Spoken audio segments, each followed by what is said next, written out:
Acts chapter 5 verse 17 to 23 사도행전 5장 17절로 23절까지 말씀입니다. 사도행전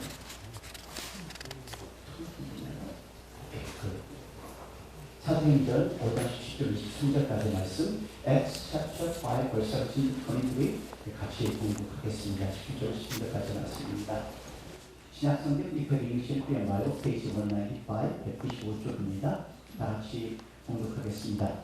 대장과 그와 함께 있는 사람, 즉 사두개인의 강파가 다 마음의 시기가 가득하여 일어나서 사도들을 잡아다가 고개 가두었더니 주의 사자가 밤에 문을 열고 끌어내려 가로되 가서 성전에 서서 이 생명의 말씀을 다 백성에게 말하라 하매 저희가 그렇고 새벽에 성전에 들어가서 가르치더니 대장과 그와 함께 있는 사람들이 와서 공회와 이스라엘 족속의 원로들을 다 모으고 사람을 옥에 보내어 사도들을 잡아오라 하니 밤이 들어가서 옥에서 사도들을 보지 못하고 돌아와 말하며 가로되 우리가 보니 옥은 든든하게 잠기고 지킨 사람들이 문에 섰되 문을 열고 본즉 그 안에는 한 사람도 없더이다 하니. 아멘.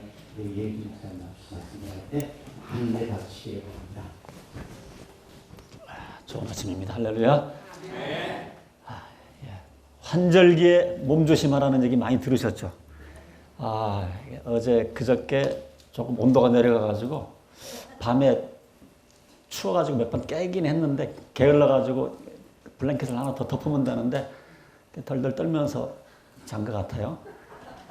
그래서 그 다음날 또 이제 나이가 나이니만큼 이제 나이가 들면 근력 운동하라고 그러잖아요. 그래가지고 또 이제 아침에 아령을 들다가 뭐가 기분이 빳빳하더라고요. 그래가지고 지금 목에서부터 여기 왼쪽 어깨까지 지금 뭐가 지금 근육이 조금 말을 안 들었습니다. 그래서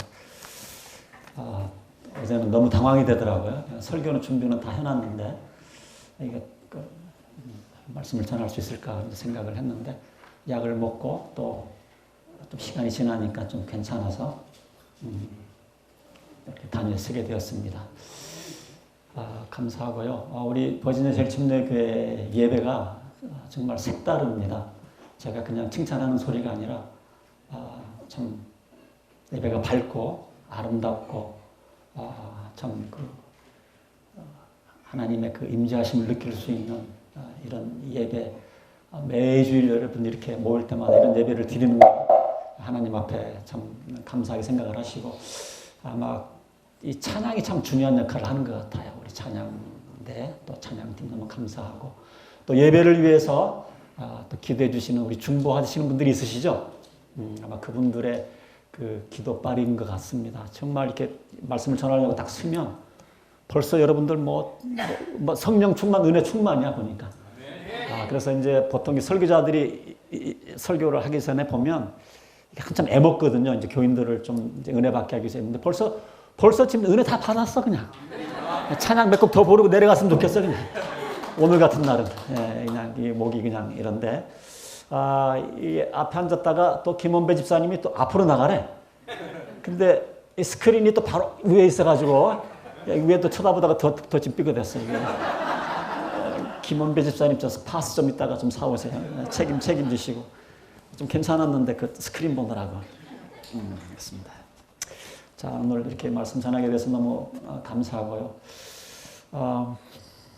여러분들 김재희 목사님께서 계속 기도하는 거 잊지 않도록 부탁을 드리겠습니다. 여러분들에게는 저의 첫인상이 어떻게 보일지 모르지만 좀 사람이 좀 소심하게 생겼죠? 그렇다고 웃으시면 어떡합니까? 사실 굉장히 소심한 사람입니다. 어렸을 때는 뭐 대중 앞에 선다든지 대중 앞에서 뭐 말을 한다든지 노래를 한다든지 전혀 상상이 안 가는 그런 모습에 지금 제가 되었습니다. 중학교 2학년 때에 음악 선생님이 새로 오셨는데 성악을 전공하신 분이셨습니다. 그래서 이제 음악 시험을 볼 때 제가 이론은 참 잘했던 것 같은데 이분이 성악을 전공을 하다 보니까 음악 시험을 뭘로 보느냐면 노래 잘하는 걸로 시험 보는 거예요. 그래가지고 이게 한 학기 내내 얼마나 부담이 되든지 이제 한 주 전에 애들하고 나랑 덜덜 떠는 애들이 몇 명 있어가지고 어떻게 하나 그랬더니 뭐 진정제를 먹으면 괜찮대. 그래가지고 진정제를 어디서 구입해가지고 그걸 먹고 이제 그 음악 시험을 보는데 뭐 딱 시험 시간이 되는데 소용이 없더라고. 막 떨리는데 얼마나 떨리는지. 느린 곡이었던 걸로 기억이 나는데 그냥 막 후다닥 빨려서 노래를 끝냈던 그런 기억이 납니다. 그런데 이런 사람이 이렇게 사람들을 인도하고 설교를 하고 또 찬양도 인도하고 이따가 제가 오늘은 설교 끝나고 오늘 독창도 하나 하겠습니다. 솔로도 하나 하겠습니다. 이렇게 사람이 변했는데 다 예수님 덕분이에요. 예수님 덕분입니다. 예수님 잘 믿으면 성격도 변화되는 줄로 믿습니다. 심지가 약한 사람을 자신 있게 만들어 주시고요. 소극적인 사람을 적극적으로 만들어 주시고요. 부정적인 사람을 긍정적으로 만들어 주시는 것이 예수 잘 믿으면 그렇게 됩니다. 제가요, 이게 또 굉장히 부정적인 사람이었어요. 젊었을 때는 사람들이 저한테 말을 못 걸었습니다. 늘 인상 쓰고 있고, 부정적이고, 이랬는데 좀 많이 변했어요. 그래서 너무 감사하고, 오늘 우리가 본문을 통해서 좀 몇 가지 교훈을 함께 나누기를 원하는데요. 우리 크리스천들은요, 하나님의 자녀들은요, 어떠한 역경과 핍박과 어려움이 있다 할지라도 우리가 기쁨을 잃어버리면 안 됩니다.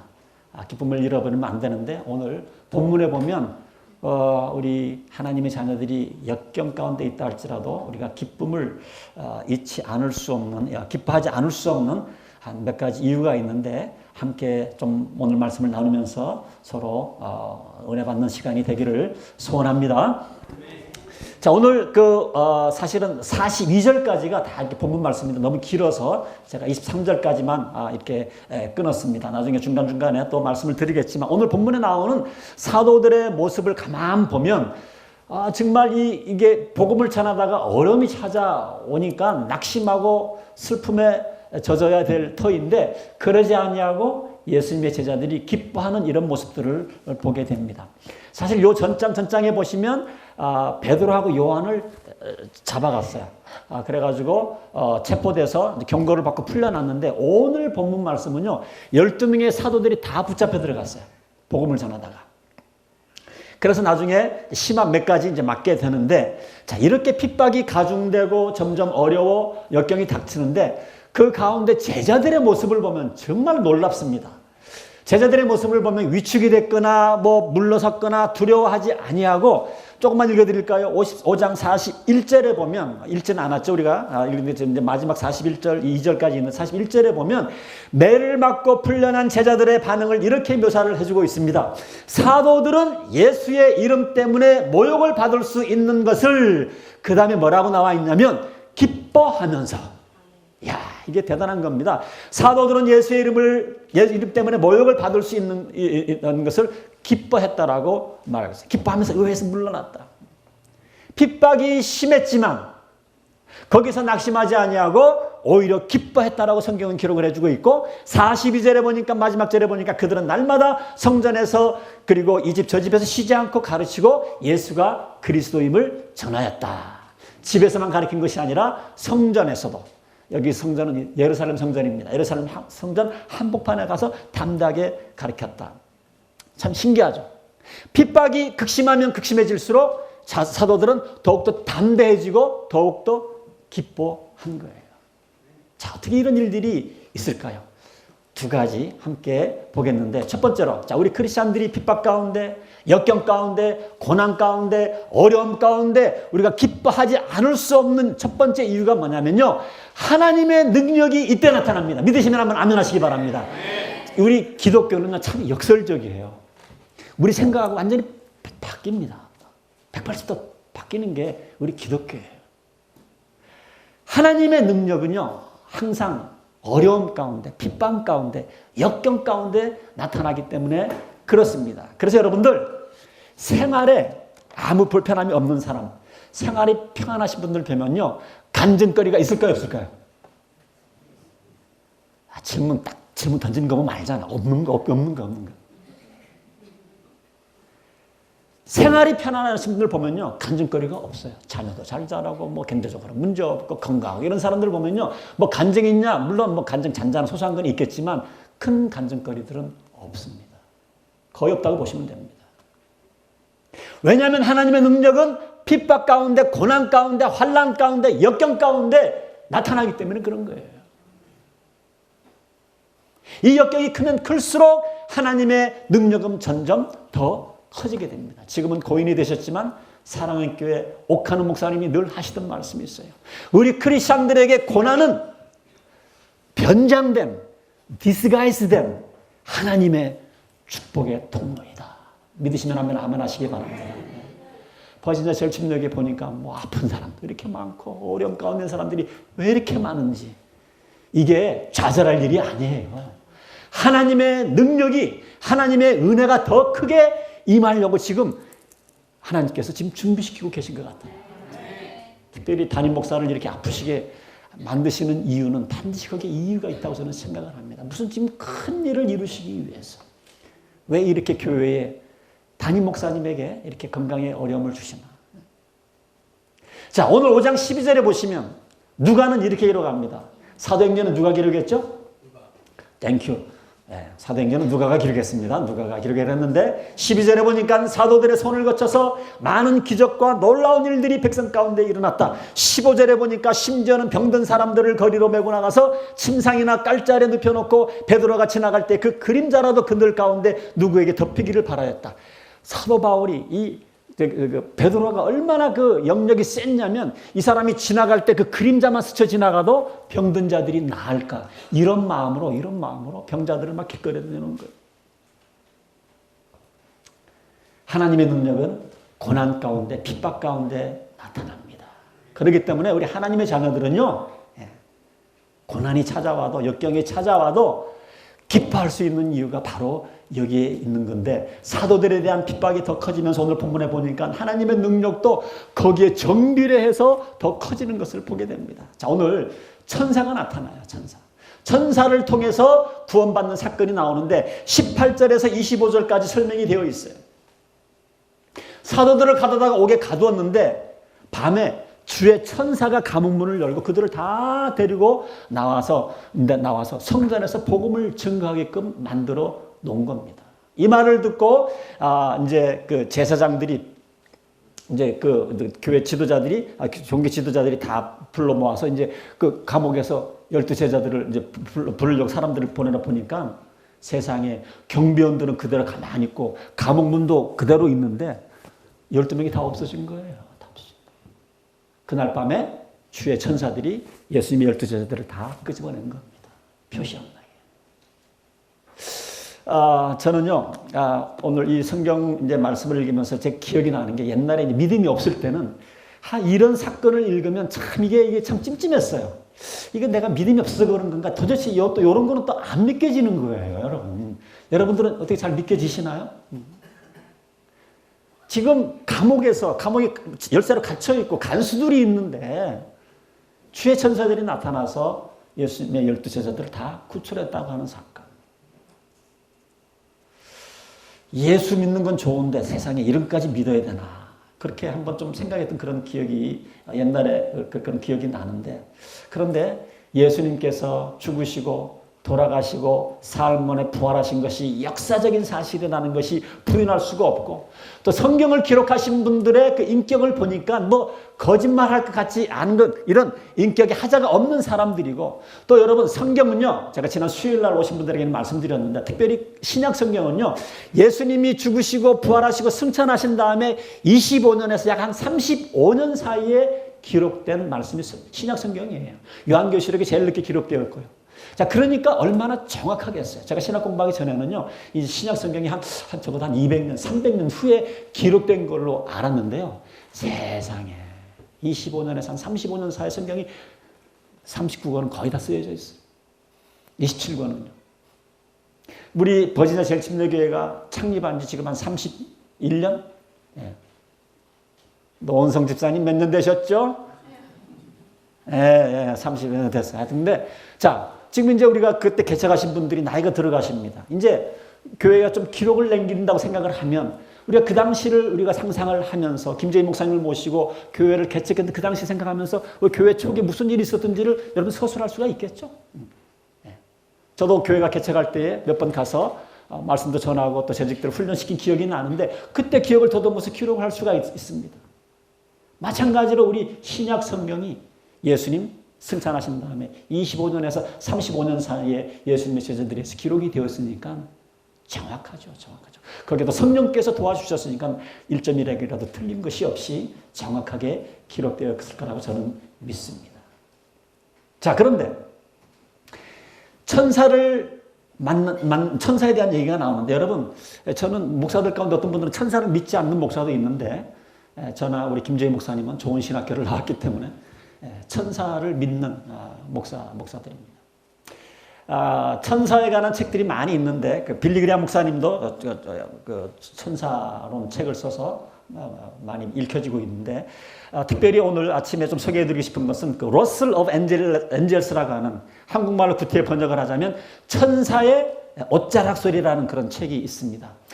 미드웨스턴 신학교에 박사학위를 받으시고 교수를 하시는 분이 있었기 때문에 뭐 거의 정확하다고 보시면 되는데 그 책에 보면 그 천사들을 만난 사람들의 그 얘기를 발췌를 해가지고 기록이 되어 있는데 여러 가지 많이 있는데 오늘 한 가지 좀 여러분들에게 좀 소개를 해드리기를 원합니다. 미시간주 남서쪽 어떤 마을에 위틀리스라고 하는 분의 그 가정의 이야기입니다. 이분에게는 아들이 넷이 있었는데 큰아들은 집에 없었고 애들 셋하고 사촌들이 집안에서 리빙룸에서 애들이 이제 무슨 게임을 하고 있었습니다.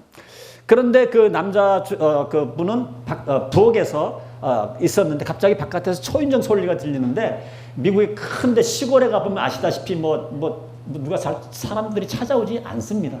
근데 밖에 초인종 소리가 나니까 이제 그 둘째 아들 보고 가서 좀 문을 열으라고 이렇게 얘기를 합니다. 그래서 아들이 문을 여니까 세상에 포켓도 없어요. 누가 없어요. 잘못 들었나 하고 문을 닫고 뒤돌아서는데 또 좀 있으니까 또 띵동 하고 또 초인종 소리가 들립니다. 그래서 얼른 또 문을 열어보니까 또 바깥에 아무도 없어요. 그래서 이번에는 아버지가 부엌에 있다가 집 주위를 보니까 아무도 없어요. 그래서 이상해서 이 아들 보고 다시 나가서 한번 초인종을 한번 눌러보라 해서 나가서 초인종을 눌러보니까 이번에는 초인종 소리가 안 나는 거예요. 그래서 우리 남자들은 알지만 이게 뭐예요? 전기에 문제가 있다 생각을 해가지고 트랜스포머라고 하나요? 우리 한국말로 하면 퓨즈 박스에 뭐가 퓨즈가 나갔나 싶어가지고 아래층에 지하실에 문을 딱 그 퓨즈를 점검하려고 지하실 문을 딱 여는데 지하실이 불바다가 된 겁니다. 그래서 급히 소방서에 연락을 하고 애들하고 친구들하고 바깥으로 보내자마자 애들이 놀던 그 자리가 불로 인해서 폭삭 내려앉는 거예요. 몇 초만 더 있었으면 그 아이들이 다 폭삭 내려앉아서 불 속에서 다 죽을 수밖에 없는 그런 상황이었습니다. 몇 초만 늦었어도 이분이 말하기를 하나님의 천사가 나타나서 초인종을 눌러줘서 자기 가족을 살려줬다 이렇게 간증을 합니다. 여러분이 한국 사람들에게는 이 천사 그러면 자꾸 하얀 옷 입고 날개 달린 것으로 생각을 하는데 보통 천사들은요, 그 크리스마스 카드 때나 그런 거고요. 보통 천사들은 사람의 모습으로 나타납니다. 사람의 모습. 그렇게 보면 여러분들의 삶 가운데서도 어려운 일이 있었을 때에 하나님께서 사람의 모습으로 가장한 천사들을 보내서 여러분들을 위험 속에서 구출해 준 적이 여러 번 있었을 거라고 저는 생각을 합니다. 저도 제 삶을 되돌아보면 보면 차를 타고 가다가 아니면 무슨 일이 있을 때에 지금 생각해 보니까 그분이 천사였구나 하는 그런 순간들이 여러 번 있었습니다. 2000년 전에 역사했던 천사가 지금은 다 사라졌을까요? 제가 믿기로는 2000년 전에 역사했던 그 천사가 지금도 하나님의 백성들을 돕고 돌보고 있다는 사실을 여러분들 믿으시기를 주님의 이름으로 축원드립니다. 오늘 우리가 읽은 본문 말씀에 천사들의 사역, 놀라운 사역들이 여기 담겨져 있습니다. 특별히 하나님께서 역경 가운데 도우시는 하나님께서는 작은 역경 가운데서는 작게 도우시고요. 큰 역경을 만든 사람은 크게 역사하시는 것을 보게 돼요. 사도행전을 계속 읽어보시면 그런 일들이 계속 나타납니다. 복음을 전할 때 계속 핍박과 어려움이 있는데 그 핍박과 어려움이 크면 클수록 하나님의 더 놀라운 섭리와 보호하심과 인도하심이 있었던 것을 보게 됩니다.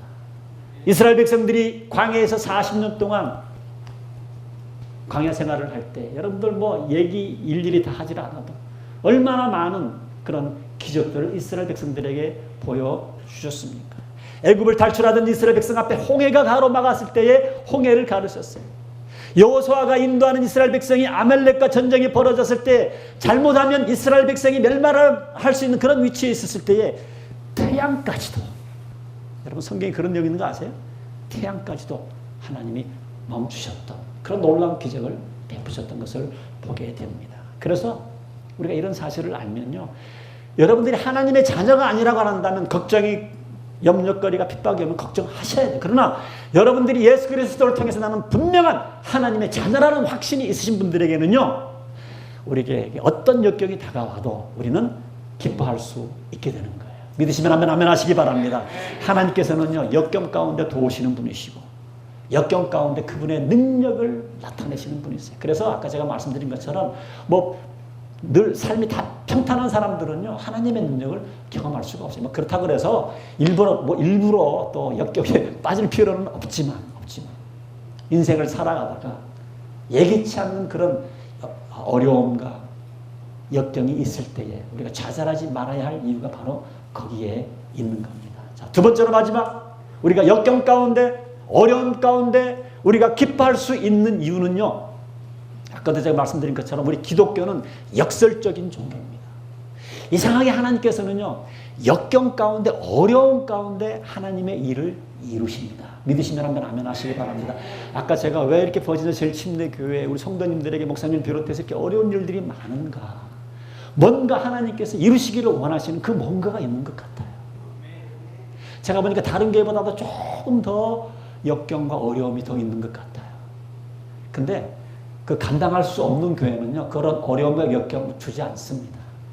네, 여러분들은 충분히 그것을 감당해낼 수 있는 힘과 능력이 있기 때문에 하나님께서 어마어마한 그런 힘든 일들을 여러분들에게 허락하시는 것 같아요. 그래서 이 공동체를 하나님께서 어떻게 보면 그런 환난을 통해서, 역경을 통해서 뭐 하신다? 훈련시킨다고 보십니다. 훈련시킨다. 제가 볼 때는 그렇게 영적으로 보면 그렇게 볼 수밖에 없어요. 그렇게 볼 수밖에 없어요. 우리가 역경 가운데 기뻐하는 두 번째 이유는 뭐냐면요, 하나님의 일은 꼭 그렇게 어려움 가운데, 역경 가운데 이루어지기 때문에 그렇습니다. 특별히 복음이 전파되는 것은요, 이렇게 모든 것이 다 무난하고 평탄할 때 복음이 전파되지 않습니다. 우리가 기독교의 역사를 보면요, 항상 이 복음 전파는 핍박 가운데. 그래서 우리 특히 침례교는 피 흘린 발자취라고 얘기를 합니다. 복음이 전파되는 곳에 순교가 있었고, 복음이 전파되는 곳에 늘 죽음이 따랐던 것. 자, 오늘 14절 다시 한번 읽어드리면, 믿는 사람들이 더욱 늘어나면서 주께로 나아오니 남녀 신도들이 큰 무리를 이루었다. 자, 그런데 여기 재밌는 거는요, 13절에 보면 다른 사람들은 누구 하나 감히 그들의 모임에 끼어들지 못했다. 그런데 백성들은 칭찬해요. 그러니까 교회 안 다니는 사람들이 교회에는 들어오지 못하면서 그 교인들을 보면서 칭찬을 한 거예요. 자, 왜 그랬을까요? 핍박이 있으니까 교회 못 나오는 거예요. 교회 다니다가 교회 멤버가 되면 핍박이 올까봐 멀리서만 바라보고 있는 사람들. 그럼에도 불구하고 자기네들은 믿음이 없었지만 그렇게 믿음 생활하는, 핍박이 있으면서도 믿음 생활하는 사람들을 보면서 칭찬했다는 얘기가 나오고요. 그 다음에 그 5장 첫째 절에 보시면 그 아나니아와 삽비라 얘기가 나오는데 성령을 속였다가 교회 안에서 죽습니다. 즉사하는 사건이 나옵니다. 이러니까 이게 예수 믿는 게 이게 보통 일이 아니구나, 이런 생각이 들어서 아마 그 교회는 그 믿음 없는 사람은 나오지 못했던 것을 우리는 보게 되어집니다. 자, 그런데 그럼에도 불구하고 14절에 보니까 믿는 사람들이 줄어들었다고 그랬어요? 늘었다고 그랬어요? 핍박과 역경은 더 심해지는데 오히려 14절에 보니까 믿는 사람들은 더욱더 늘어나서 주께로 나오니 남녀 신도들이 큰 무리를 이루었다. 저는 이 말씀을 상고하면서 우리 한국 역사를 좀 생각을 해보았습니다. 일제 강점기 때에 목사님들이 두 종류가 있었습니다. 좀 창피한 얘기지만 일제시대 때는 여러분들 아시다시피 신사참배가 문제가 됐습니다. 일본 사람들이 우리나라 사람들에게 천황을 숭배하도록 신사참배를 강요했습니다. 뭐 신사참배라는 게 별거 아니에요. 요즘도 뭐 자주 나오죠. 신문에 가끔 나오는데 지금 시대로 치면 뭐 미식, 축구, 골대 같은 거 이렇게 만들어 놓고 그냥 거기에 사람들이 가가지고 다 줄 서가지고 이렇게 줄 서가지고 서서 절을 하는 겁니다. 그런데 이것이 우상숭배라고 해서 많은 목사님들이 절하는 것을 거부를 했고요. 이것 때문에 절을 안 하니까 감옥에 갇혔고요. 고문을 당하고 목숨을 바친 목사님들이 계셨습니다. 그런데 어떤 다른 부류의 목사님들은 가서 절을 했어요. 이분들은 절해도 괜찮다고 느꼈습니다. 이유가 뭐냐? 몇 가지 이유가 있는데 첫째는 이분들이 이야기를 하기를 천황에게 신에게 절하는 것이 아니라 그냥 그 신사참배 막대기 앞에서 고개를 숙이는 것이기 때문에 그것은 우상숭배하는 것이 아니다. 그리고 한 걸음 더 나가서 절을 하면서 속으로 천황 새끼 이러면서 그냥 욕을 하면서 절을 했기 때문에 이거는 마음이 우러나지 않아서 욕하면서 했기 때문에 우상숭배가 아니다. 두 번째 이유. 자, 모든 목사들이 이 나무 앞에 가서 고개를 숙이는 것 때문에 다 목사들이 체포되고 감옥에 되면 교회는 누가 지키고 목회는 누가 하고 이제 예수 믿는 사람들은 어떻게 될 것이냐. 차라리 잠깐 가서 고개 숙이고 계속해서 복음을 전하는 것, 교회를 인도하는 게 더 낫지 않겠는가. 그래서 어떤 한 부류의 목사님들은 신사참배를 했습니다. 자, 그런데 이분들이 몰랐던 것이 뭐예요? 하나님의 역사는, 하나님의 일은 뭐예요? 역경 가운데, 핍박 가운데 이루어진다고 하는 사실을 몰랐던 거예요. 복음의 역사는 타협 가운데 이루어지는 것이 아닙니다. 우리가 내 신앙의 지조를 지킬 때에 하나님께서 하나님의 일이 이루어진다는 것을 몰랐던 거예요. 오늘 본문에 나오는 사도들 비슷한 일을 당했습니다. 교회를 한참 섬기고 말씀을 전할 때마다 500명, 3,000명, 5,000명이 주님 앞으로 나옵니다. 다 감옥에 들어가 있으면, 다 순교를 하면 그 다음에 교회를 누가 이끌고 이제 새로 예수 믿게 한 사람들에게 누가 말씀을 전할 것인가? 복음 사역은 거기서 끝나는 것이지 않겠는가? 그럼에도 불구하고 이 12명의 사도들은, 예수님의 제자들은 신문하는 그 의 앞에서 자기들의 그 믿음, 신앙을 지켰던 것을 보게 됩니다. 29절에 보니까 베드로와 사도들이 대답하였다. 사람에게 복종하는 것보다 하나님께 복종하는 것이 마땅합니다. 당신들이 우리 목숨을 취하려면 취하십시오. 나는 하나님을 섬기겠습니다. 33절에 보니까 그들이 이 말을 듣고 그 종교 지도자들이 뭐라고 그랬어요? 격분해서 사도들을 정말 죽이려고 합니다. 사실 우리가 인간적으로 생각할 때에, 그죠? 좀 고집 피우지 말고 조금만 타협하면 좋지 않겠는가, 그런 생각이 들 때가 있습니다. 그냥 적당히 타협하고 몰래 다니면서 복음 전하면 그게 더 좋지 않겠는가, 이렇게 생각을 할 수도 있습니다. 그런데 하나님의 역사는 우리의 생각하고 다릅니다. 오늘 본문에 보니까 예수님의 이 12제자들이 그 어려운 상황 가운데서, 역경 가운데서 타협하지 아니하고 신앙의 지조를 지켰더니 그 다음에 하나님께서 도우시는 장면이 나오는데요. 그 돕는 방법이 참 기가 막힙니다. 여러분 나중에 한번, 오늘 오후에 한번 집에 가셔서 한번 5장을 전체를 한번 다 읽어보시면 그 내용이 나오는데, 제가 짤막하게 설명을 드리면 어떻게 도우셨느냐. 내가 신앙의 지조를 가지고 변절하지 아니하고 죽으면 죽으리라, 그런 심정으로 복음을 전했을 때 어떤 일이 생겼느냐. 자, 여기에 보면 가말리엘이라고 하는 사람이 나타납니다. 가말리엘, 여기서 많이 듣던 이름이죠. 가말리엘. 바울이 어느 학파 사람이다? 이 가말리엘에서 공부를 했던 사람입니다. 이 가말리엘은요, 실제 인물인데 유대교 역사에 아주 길이 남는 큰 인물 중에 하나입니다. 이 가말리엘을 중심으로 해서 학파가 생길 정도로 큰 인물인데, 예수 믿기 전에 바울이 이 사람 밑에서 이제 제자였던 것이죠. 자, 그런데 이 사람이 지금 본문에 보면 이 사람이 나타나서, 자, 사도들 잠깐 나가 있으라 그러면서 종교인들을 이렇게 불러다 놓고 설득을 합니다. 그냥 우리 이 사람들 그냥 놔둬버리자. 왜냐하면 우리 이스라엘 역사에 계속 나오는 두 사람 얘기가 나옵니다. 하나는 37절 이하에 나오는데 드다라는 인물이 나옵니다. 드다스. 드다라는 인물이 나오고 또 한 사람은 갈릴리의 유다라는 사람이 나옵니다. 성경에는 보면은 이게 동명이인들이 참 많습니다. 그래서 구별하기 위해서 어느 지역에 누구다. 예수님도 예수님 당시 예수라는 이름이 참 많았어요. 그래서 예수님을 좀 구별하기 위해서 뭐라 그랬어요? 나사렛 예수라고 한 것처럼 여기 유다도 갈릴리 유다입니다. 여기 이제 먼저 드다라는 사람은요, 역사책에 나오지 않고 여기만 나오는 그런 인물인데, 한 400명 정도 그 추종자를 데리고 다니다가 나중에는 잡혀서 처형당하고, 이제 추종자들은 다 흩어졌던 그런 역사적인 기록이 있습니다. 그 다음에 37절에 나오는 갈릴리 유다는 역사책에도 나오는 인물인데, 서기 한 6년에 세금을 거둘 목적으로 인구를 조직시켰는데, 그때 민중들이 봉기를 했는데, 이때 지도자가 이 갈릴리 유다였습니다. 근데 결국은 이 사람도 잡혀서 결국은 처형당하고 그를 쫓던 사람이 다 흩어졌습니다. 그래서 가말리엘이 하는 얘기가 뭐냐면, 이게 하나님께서 내보낸 선지자가 아니면 얼마 못 가서 다 사라질 거니까 좀 두고 보자. 그냥 내버려둬라. 만에 이르라도 이 사람들이 정말 하나님의 일을 하고 있고 하나님의 말을 하고 있으면 우리가 이 사람을 핍박한다는 것이 우리가 하나님을 대적하는 일이니까 그렇게 하면 안 되지 않나. 그러니까 좀 두고 보자. 버려두자. 이 가말리엘이라는 사람이 워낙 그 당시에 큰 인물이기 때문에 주위 사람들이, 종교인들이 그 사람의 말을 들었습니다. 그래도 그냥 놔주는 게 억울해가지고 이렇게 두들겨 팬 다음에 이제 풀어줬습니다. 자, 그런데 가만히 생각해보면 참 묘하죠. 왜냐하면 이 가말리엘 학파도 어떻게 보면 크게 보면 이 바리새파에 속한 사람들입니다. 자, 바리새파는 여러분들이 아시다시피 예수님을 제일 싫어하고 미워했던 사람이 바리새파입니다.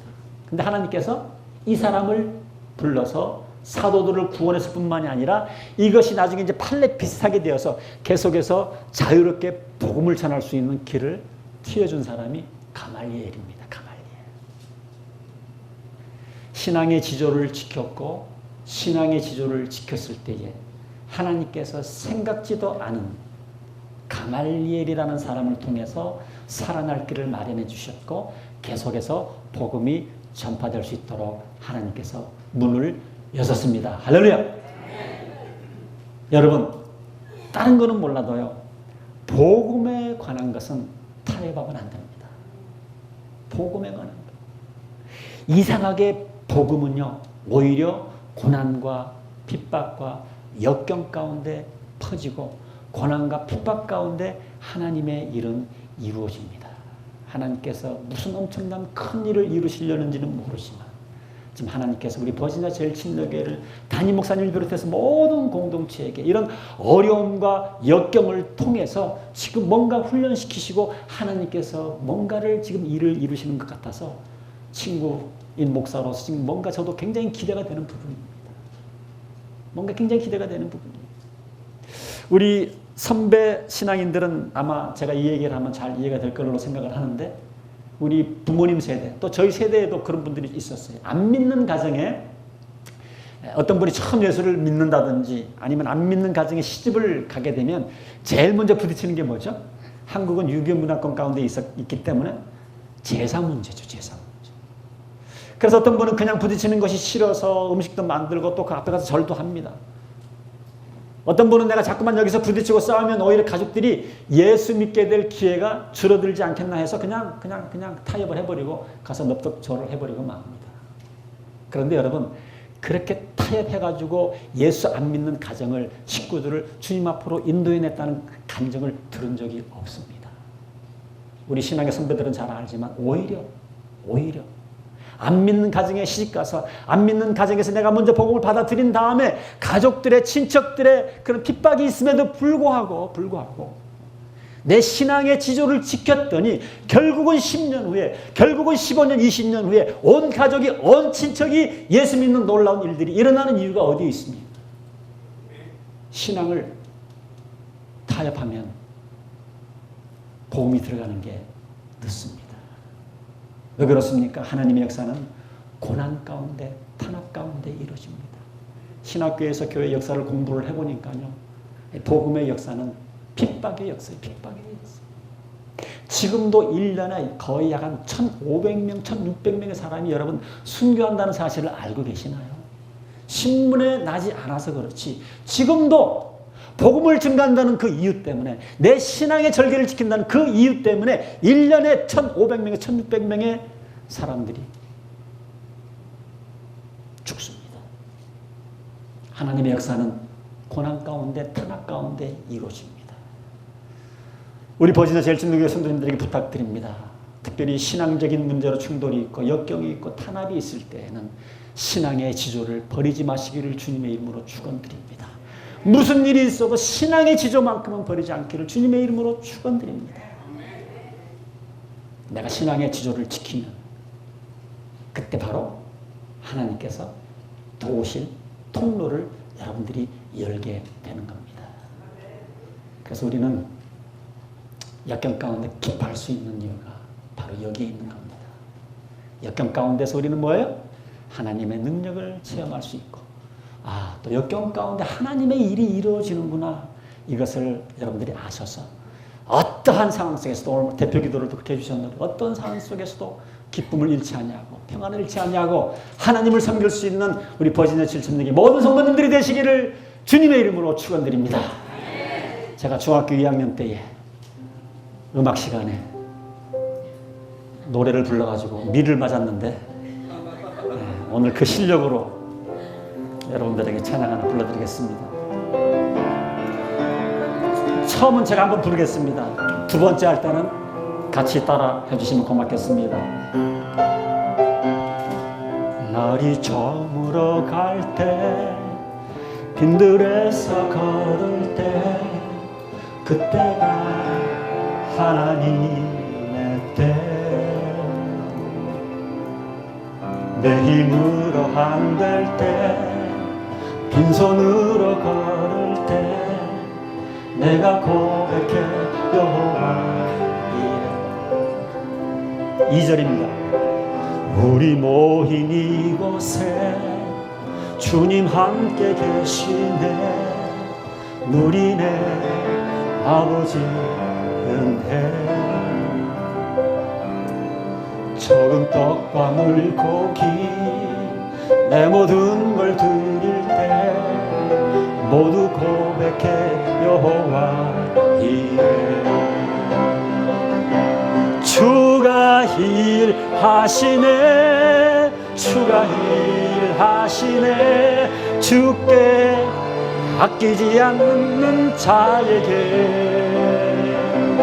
주가 일하시네, 주가 일하시네, 신뢰하며 걷는 자에게. 다 같이 한번 해볼까요? 날이 저물어 갈 때, 빈들에서 걸을 때, 그때가 하나님의 때. 내 힘으로 안 될 때, 내 힘으로 안 될 때, 빈손으로 걸을 때, 내가 고백해 여호와. 다시 한번 하겠습니다. 날이 저물어 갈 때, 날이 저물어 갈 때, 빈들에서 걸을 때, 그때가 하나님의 때. 내 힘으로 안 될 때, 내 힘으로 안 될 때, 빈손으로 걸을 때, 내가 고백해 여호와 이래. 주가 일하십니다. 큰 목소리로. 주가 일하시네, 주가 일하시네, 주께 아끼지 않는 자에게. 주가 일하시네, 주가 일하시네, 주가 일하시네, 신뢰하며 걷는 자에게. 2절입니다. 우리 모인 곳에, 우리 모인 이곳에 주님 함께 계시네, 누리네 아버지 은혜. 적은 떡과 물고기, 적은 떡과 물고기 내 모든 걸 들을 때, 모두 고백해 여호와 이래. 우리 주님 일하십니다. 주가 일하시네, 주가 일하시네, 주께 아끼지 않는 자에게 주가 일하시네. 주가 일하시네. 주가 일하시네. 신뢰하며 걷는 자의 마지막으로 주가 일하시네. 주가 일하시네. 주가 일하시네. 주께 아끼지 않는 자에게 주가 일하십니다. 주가 일하시네. 주가 일하시네. 신뢰하며 걷는 자에게. 기도하겠습니다. 하나님 아버지, 우리 크리스천들에게는, 우리 하나님의 자녀들에게는 어려움이 찾아올 때에, 역경이 찾아올 때에, 핍박이 찾아올 때에, 그때가 하나님의 능력이 나타나야 됨을 믿고, 그때가 하나님이 일하시는 때임을 믿고, 우리 하나님의 자녀들 어떠한 순간에서도 좌절하거나 포기하지 않는 그러한 삶을 살아가는 우리 버지니아 제일침례교회 모든 성도님들 될 수 있도록 인도하여 주시고, 버지니아 제일침례교회가 우리 담임 목사님의 또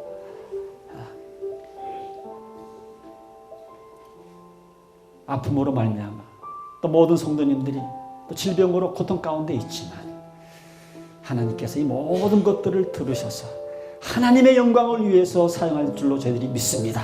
하나님 앞에 기대함으로 나아갈 수 있도록 도와주시고, 하나님께서 우리 버지니아 제일침례교회 어떤 축복과 어떤 큰 일을 행하시기 위해서 이런 어려움과 핍박과 역경을 주는지를 잘 믿음으로 분별할 수 있는 그런 성숙한 믿음들을 허락해 주셔서 이 어려운 고비를 잘 넘겨서 우리 김재희 목사님을 비롯해서 모든 병자들이 치유함 받고, 이 사실로 하나님 앞 영광이 되어지며, 이 사실로 이 지역의 복음이 끝까지 전파될 수 있도록 사용해 주시기를 원하오며, 이 모든 말씀 예수 그리스도의 이름으로 축복하며 기도하옵나이다.